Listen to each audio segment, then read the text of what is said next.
Good day mga ka-sounds, welcome po sa ating channel. Kumusta po kayo? And today magsa-sound check na po tayo sa ating nahiram na powered speaker na AD. Ayan, AD Nux 15A. Okay, so bago yan, again, pasadahan lang muli natin. So yan po yung muka ng ating AD Nux, no? Ayan, napakaganda. As I've said in my previous vlog, napakaganda ng screen niya. Matigas, premium, and yung quality. Ayan, premium din, no? Ayan, meron siyang contour siding. Ayan, contour siding, both left and right para for monitor placement or wedge placement position. And then yung back panel niya is ito. Ayan, DSP display, may apat siya, normal, monitor, playback, DJ, and speech.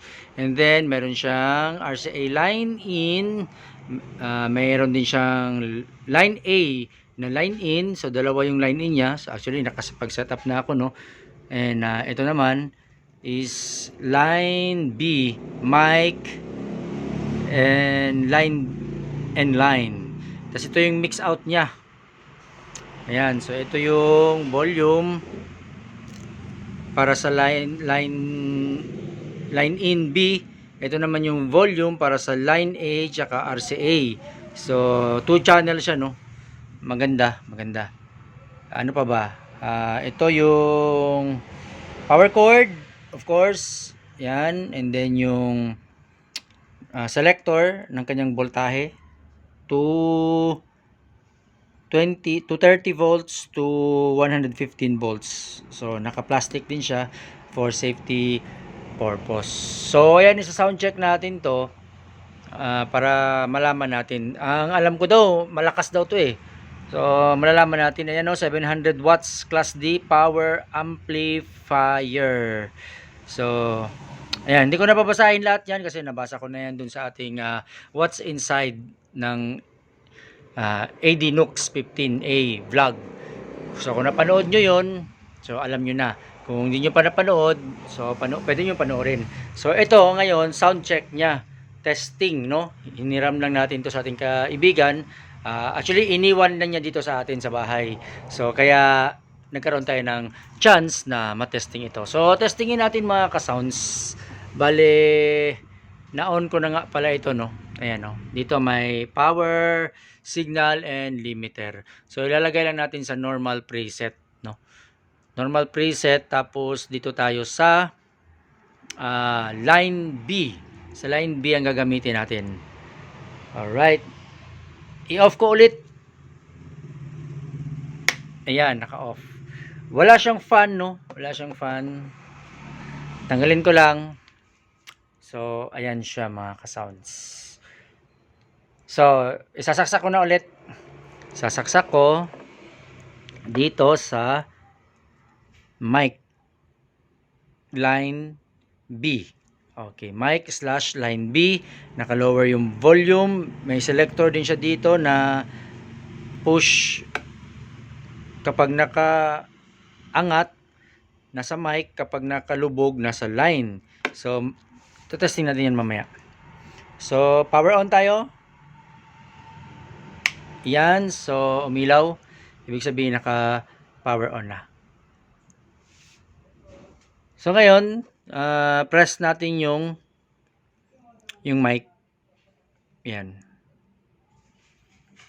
Kasi nakaangat to, ibig sabihin nasa mic. Naka line sa mixer. Ito, one channel lang yung gamit natin kasi isang speaker lang naman.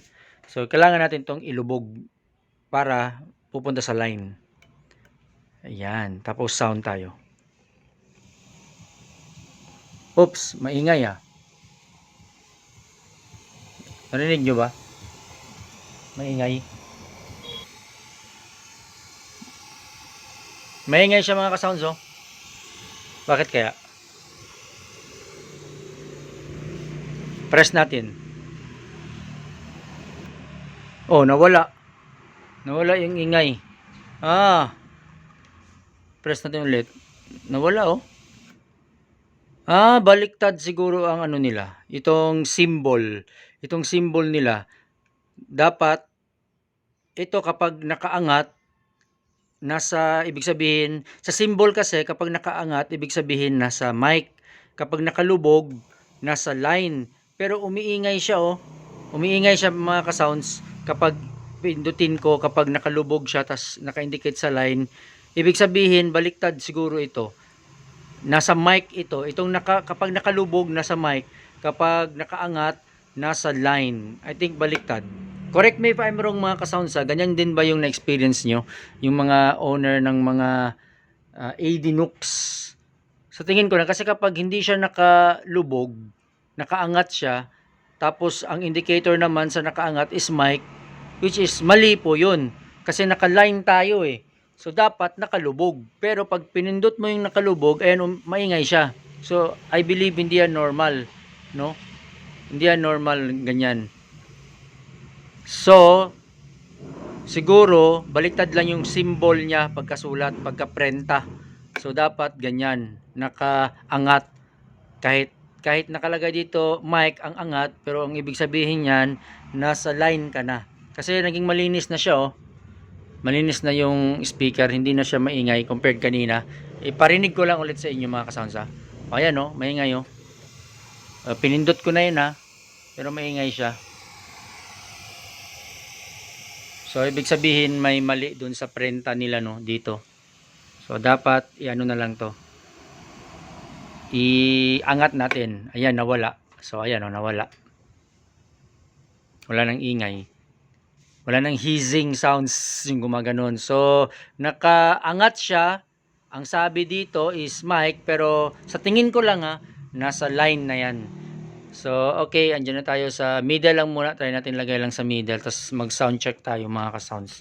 Pakinggan lang natin. Nasa normal. So, dito tayo sa ating player. And pa-play lang natin to. Tapos, lagay tayo ng volume. So, yan mga ka-sounds.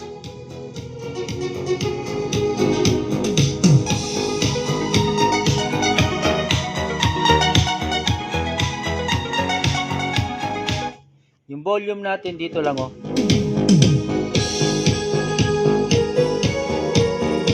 Malakas siya mga ka-sounds. 700 watts, malakas.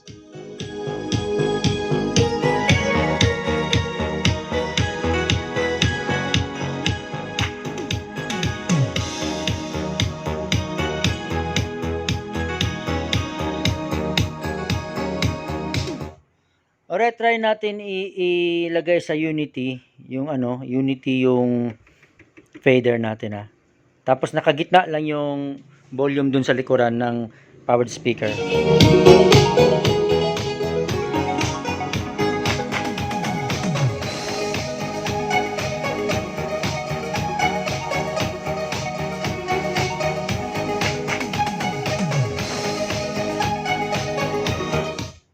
Malakas po mga ka-sounds. Alright mga ka-sounds, very impressive.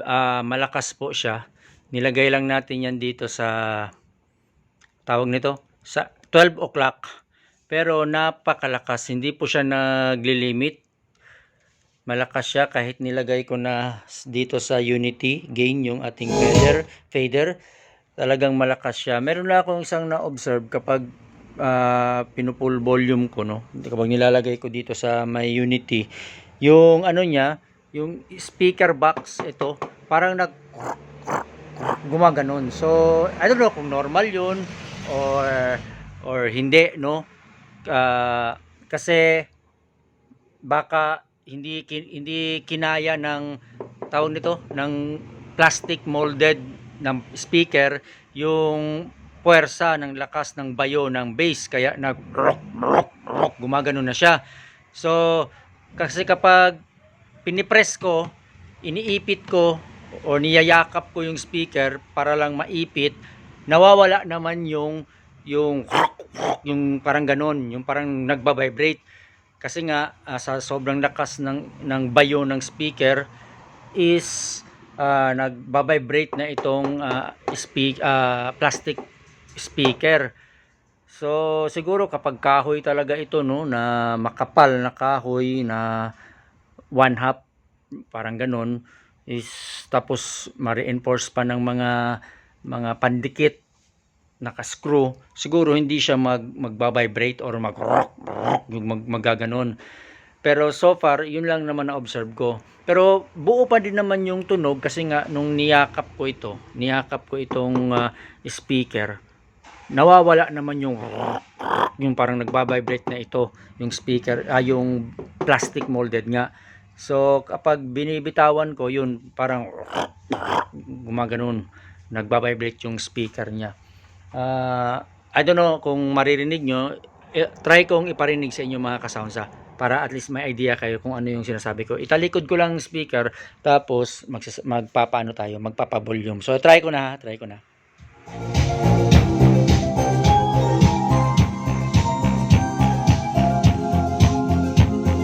Ayan o.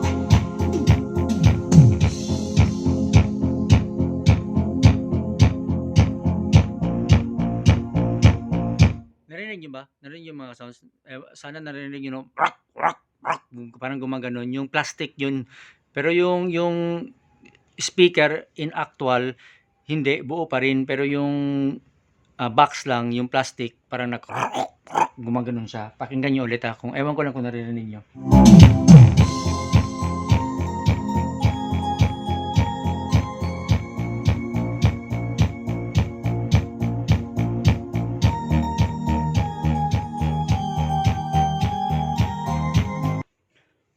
So, try ko mag-change ng ibang song ha.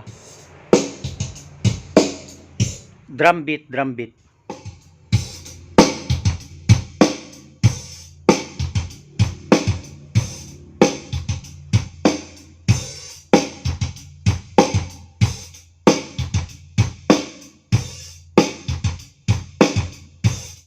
Ayan o, lumalabas yung parang nagba-vibrate nga itong box niya. Gumaganon siya mga ka-sounds. Pero yung speaker mismo, in fairness, talagang maganda. Maganda yung speaker ng sound quality. Buong buo yung bass. Yun nga lang, ang hindi kinaya nung speaker box na ito na plastic. Kasi gumaganon siya. No, ewan ko lang sa inyo ha, yung mga owner ng ADNUX, kung ganun din. Basta itong sa speaker na nandito ngayon na ADNUX, kapag nilalaksan mo na siya, nagba-vibrate na itong speaker, kaya nagka-create siya ng parang gumagano na sound. Pero ewan ko lang kung ano ba yan, issue ba yan sa inyo, magiging issue ba yan balang araw sa inyo kung magiging owner na kayo niyan or hindi, no? Depende. Basta ipa-play ko ulit ha. O, ayan o. Narinig nyo ba? Ewan ko kung narinig nyo.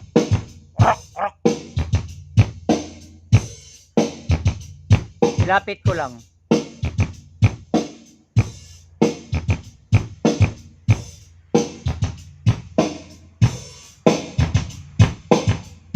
Alright, this time mga ka-sounds, try naman natin isaksak dito, no? Kasi same lang man yan sila ng function, as I've said, parang 2 channels to, line A tsaka line B, no?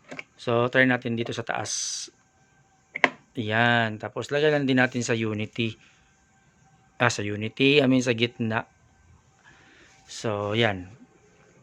And then magpapa sound na tayo.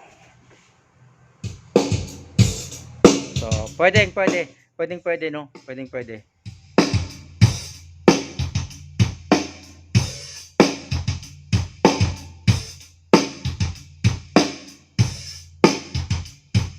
Pero as I've said, nandun pa rin yung parang ano niya, yung yung plastic molded na speaker box, parang gumaganon pa rin. Sa lakas nga ng bayo, parang hindi niya kinakaya ang bayo ng speaker, no? Hindi kinakaya ng speaker molded box. Ayan o. Ayan o. Narinig nyo naman, di ba?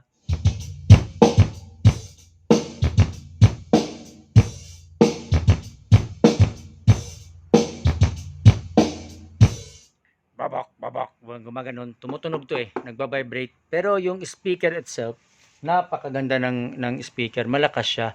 Yun nga lang, hindi kinakaya ng plastic. So, ibalik lang natin ulit dun sa line B, no? Off muna ang volume. Kasi usually, dito naman talaga yan sinasaksak kasi ito yung nakaano niya Andito yung prenta niya. Yung print. So, ito yung mix out. So, dito kapag magma-mic lang kayo, hindi kayo magla-line, pwedeng dito, mic, dito mag-instrument din ba? No, so maganda actually. Yun lang ang na-observe ko, yung itong speaker siguro masyadong manipis or ano ba. Kung hawakan mo naman premium quality, maganda naman. Pero yun lang nga lang sa pagbayo ng speaker sa sobrang lakas is parang gumaganon siya. Pero overall, maganda siya. So, nasa sa inyo na yon kung hindi sa inyo sagabal yung tunog na yon kapag sa actual event na gagamitin. So, okay. Pero kung sa tingin nyo na sagabal sa inyo yung tunog na yon na gumagano, nagba-vibrate, yung plastic, umiingay. So, nasa sa inyo yun. Pero when it comes to sound quality, maganda siya at malakas. Actually, in fairness, maganda. So, yun lang nga yung isang na napansin ko na yung plastic niya is ito. Parang gumagano nga siya kapag bumabayo na yung speaker. Pero overall, maganda. So, thank you so much mga kasound. Sana may natutunan kayo sa video ito. And God bless po. And sa next vlog natin, i-compare naman din natin yung Top Pro tsaka ito.